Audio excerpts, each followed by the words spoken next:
So let's talk about the drip irrigation systems that we sell through Sprinkler Daddy and kind of how to install them in a nutshell.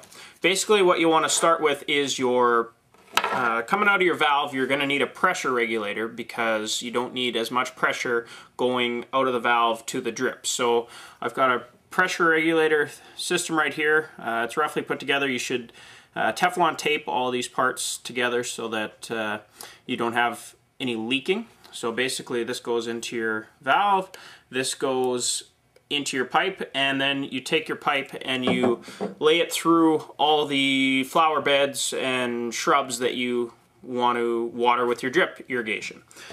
Then the next point is for every drip irrigation emitter that you want to install, so for every shrub you're going to have to poke a hole in the pipe. So basically we've got a tool like this for poking holes in the pipe. You can use just a nail if you want, but it sometimes leaves the pipe a little bit frayed, and that can sometimes cause problems with the emitters. So we like to go with a tool like this. You just poke a hole in the pipe, and then what you're going to do is you're going to have a coupler that looks like that, and you're going to poke one end into the pipe, and the other end you're going to have tubing,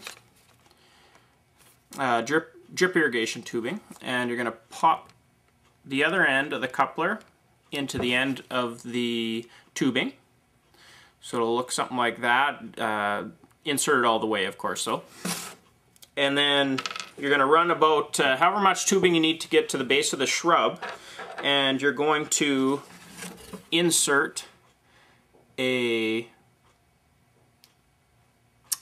emitter onto the end of the tubing, and then that's going to water your shrub. Now we've also got a post that you can put this piece on so that you can get this piece a little bit higher up on the shrub so you can see that there's actually water coming out. Now there's also another add-on that we like to use in our systems. It's just a little clamp here, and that'll go onto the tubing like so, and then you'll just tighten it up onto the tubing.